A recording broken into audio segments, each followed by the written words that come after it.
Durante décadas había sido el superhéroe de todos. En la pantalla grande o chica, en el ring o en la calle, en tierra, mar o aire, sabíamos que nadie era como él. A todos batió en la brega, procurando el bien colectivo o individual de quien estuviera en aprietos. Al santo lo conoció todo México, Latinoamérica, Hispanoamérica y el mundo entero. Su nombre traspasó las fronteras físicas y los colores de piel entre seres humanos porque llegó para quedarse en su corazón. Cuando el Padre Tiempo le exigió detenerse, entonces ese superhéroe deseó que su nombre perdurara no solo en la memoria colectiva del pueblo, sino personificado en alguien. Esa persona tenía que ser alguno de sus hijos. Para que la cuña apriete, tendrá que ser del mismo palo, reza el refrán, y así tuvo que ser. El hijo más pequeño del ídolo se interesó en portar la máscara, asumiendo desde ese momento el enorme compromiso y carga moral, atlética y mediática que esto conllevaba.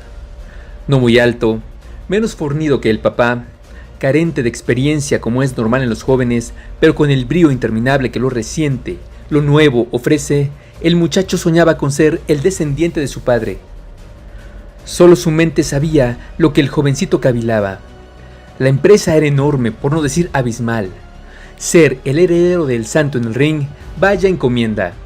Igualar a la máxima figura que ha dado la lucha libre en México, casi inconcebible. El pequeño santo estudiaba en ese entonces la universidad, terminándola satisfactoriamente, pero dentro de su corazón, el deseo de estar en un ring era más fuerte que el ejercicio de la profesión académica. El hijo del santo decidió dedicarse a la lucha. Esa era su principal meta, mucho más soñada que su carrera universitaria. No fueron pocos los medios de comunicación que criticaban en demasía al Junior, comenzando por haber aceptado el mote de hijo o de Junior del máximo ídolo del Pancracio.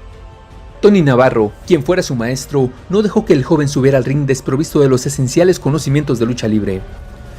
Korak fue el primer nombre con el que debutaría y adquiriera experiencia el joven plateado.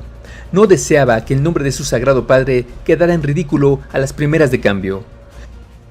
La primera ocasión que pisó un ring de manera profesional no sería en la capital de la República, sino en una arena de Santa Ana Chautempan en Tlaxcala, derrotando al maldito Mendoza el 6 de febrero de 1982. Haría buen papel con ese nombre hasta que su mismo padre lo viera entrenar con tantas ganas, tanto tesón, tanta emoción, que a él mismo contagiaría hasta las lágrimas, dando su visto bueno para heredarle su nombre de manera oficial y así poder debutar ya con el consentimiento de su papá en Nuevo Laredo, Tamaulipas, al lado de Ringo Mendoza, derrotando a Coloso Colosetti y a Sangre Chicana. El santo había quedado complacido con su pequeño en su debut oficial como el hijo del santo, así que habla con Francisco Flores, quien había sido el artífice de la gloriosa despedida del ídolo en 1982 y también decide serlo para apadrinar el debut del hijo del santo en el toreo. Domingo 24 de julio de 1983, teniendo a Ultraman y a La Sombra como principales protagonistas de aquel estelar cartel, la llegada de cientos y miles de aficionados era constante. Vibraban con la emoción de saber que el hijo de la máxima leyenda se presentaba. Nuevas emociones estaban por surgir. Prometía mucho la llegada del Plateado Junior, mote que a muchos no gustaba y de hecho tampoco al santo. Junior sonaba a hombre consentido, a alguien que no le gustaba el esfuerzo, y eso es lo que menos tenía el nuevo luchador. El foro máximo de los independientes rugió cuando apareció el hijo del santo aquel 24 de julio de 1983. A coro se escuchaba firme y repetitivo: santo, santo, santo, que motivaba el corazón y las ganas del novato, que literalmente brincaba por todo el ring con velocidad y seguridad a la vez para castigar a sus adversarios. 41 años antes, su padre había debutado en la Arena México sin siquiera predecir que sería la máxima leyenda de nuestro costalazo profesional y aún menos que su pequeño debutaría con el arropo de las miles de gargantas del público del Toreo de Cuatro Caminos, añorantes de la leyenda que un año antes se había ido de ese mismo cuadrilátero. Blackman y el matemático fueron grandes socios que enfrentaron a Black Terry, Blue Panther y Lobo Rubio. Bajo la manga, y como sorpresa para todos, el hijo del santo tenía vuelos impresionantes que hicieron vibrar a los aficionados. Aquella tarde, tras su triunfo, Hijo del Santo se fue en hombros por los emocionados aficionados, quienes vieron tanta similitud entre padre e hijo que el vacío que la despedida del santo había dejado en sus corazones dio un atisbo a desaparecer poco a poco. Prensa escrita especializada y aficionados que habían sido testigos de la aparición de este muchacho regaron la noticia del sensacional y emocionante suceso. El Hijo del Santo se convirtió en un éxito de taquilla inmediato en todas las arenas donde se presentaba, siendo esto algo inédito en la lucha libre nacional. A la semana siguiente, Hijo del Santo y socios dieron la revancha a los rudos y el plateado volvió a disfrutar de un lleno en el Coso Cuatro Caminero, pues además de él se presentaba Hulk Hogan, quien a la par del novato sensación volvieron locos de emoción a los miles de aficionados que tuvieron la oportunidad de asistir a aquel magno cartel. Un tiempo dejó de luchar el Santito, pues las críticas debido a su desenvolvimiento fueron tantas que su padre le exigió mejorar, perfeccionar, pulir sus castigos, sus llaves, su estilo de lucha. La leyenda plateada debía ser un referente constante, no solo un recuerdo de lo que era, sino una realidad en el menor de los hijos del santificado luchador. La prensa escrita era la que más presión ejercía para cuando el Santito desarrollaba el oficio del costalazo. Cualquier equivocación o duda en el ring y de inmediato sin medir las consecuencias que podían acarrear en el ánimo del noble joven, criticaban de manera soez como si una manda suprema les dictara estos actos.